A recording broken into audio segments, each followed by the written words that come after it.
Ce salon des agricultures de Provence existe grâce à ses partenaires nombreux que vous retrouvez ici, dont le Crédit Agricole Alpes-Provence. Voilà, pour en parler, je reçois Thomas Boutin. Bienvenue Thomas. Thomas est responsable de l'agriculture et des transitions. Quelle drôle d'idée, vous allez nous en parler.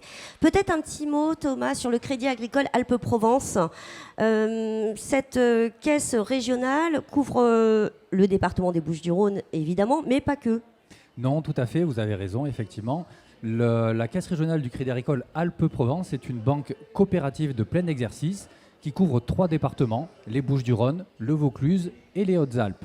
Le siège social est situé à Aix-en-Provence. Nous avons 2000 collaborateurs et nous avons également un réseau d'élus, de 1000 élus, qui sont des administrateurs de caisses locales, élus par nos clients sociétaires. Collaborateurs et élus sont au service de nos 800 000 clients. Il y a environ 70 caisses locales, hein, c'est ça, oui, tout donc à fait. Vraiment un maillage assez dense du territoire, hein, on est en proximité. Exactement, nous sommes une banque de proximité.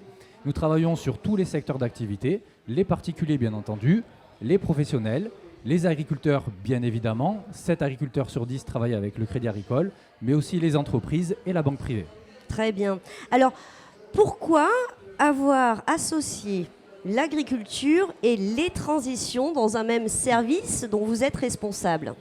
C'est une question légitime, en effet. Eh bien, le lien avec l'agriculture était naturel. C'est écrit sur notre enseigne. C'est notre histoire, c'est nos racines. Je dirais que c'est dans nos gènes. Sur le lien avec les transitions, il s'est fait logiquement puisque nous sommes intimement convaincus qu'il faut décarboner notre agriculture comme les autres secteurs d'activité par ailleurs. De toute façon, on a des objectifs très clairs sur ce sujet qu'il va vraiment falloir agir. Qui vont s'imposer à nous, exactement. Mais au Crédit Agricole, nous sommes convaincus que pour y arriver, il va falloir conjuguer la performance environnementale et la performance économique et financière. Par performance économique et financière, j'entends la diversification des revenus d'une exploitation agricole, par exemple la vente d'électricité, ou la réduction des charges d'exploitation, l'électricité, l'eau, les intrants. Ok. Mais alors, vous parliez d'électricité parce que, en fait, vous pensiez au photovoltaïque, c'est ça? Oui, tout à fait. Sur le photovoltaïque, nous pensons que le Crédit Agricole a un rôle important à jouer, un rôle en tant que financeur, bien entendu, mais aussi un rôle de conseil et même un rôle d'investisseur. Puisqu'il faut savoir que pour le photovoltaïque en toiture, les agriculteurs se font... En toiture, je précise. Effectivement. Les agriculteurs se font démarcher tous les jours par des entreprises qu'ils ne connaissent pas, qui ne sont pas toutes très sérieuses. Ouais. Et donc, ils ont un peu de mal à y voir clair dans toute cette offre. Là, le Crédit Agricole va jouer un rôle de tiers de confiance. Comment? Nous nouons des partenariats avec des entreprises prestataires de photovoltaïque pour lesquelles nous allons garantir le sérieux, le professionnalisme et bien sûr la solidité financière. C'est important puisque ce sont souvent des projets relativement conséquents qui vont sur des durées longues. Très bien. Vous vouliez ajouter quelque chose? Pardon, oui, je vous ai coupé. On va décliner notre offre, notre proposition selon les différents cas de figure. Il y a plusieurs cas de figure possibles dans l'investissement photovoltaïque. Vous pouvez avoir l'agriculteur qui veut investir en direct dans les panneaux photovoltaïques, donc elle lui appartient et c'est lui qui encaisse directement la vente d'électricité. Dans ce cas de figure, nous allons l'orienter vers notre offre clé en main avec le financement et le bon partenaire photovoltaïque. Vous pouvez avoir l'agriculteur qui veut investir, mais pas tout seul dans son projet parce qu'il est un peu important.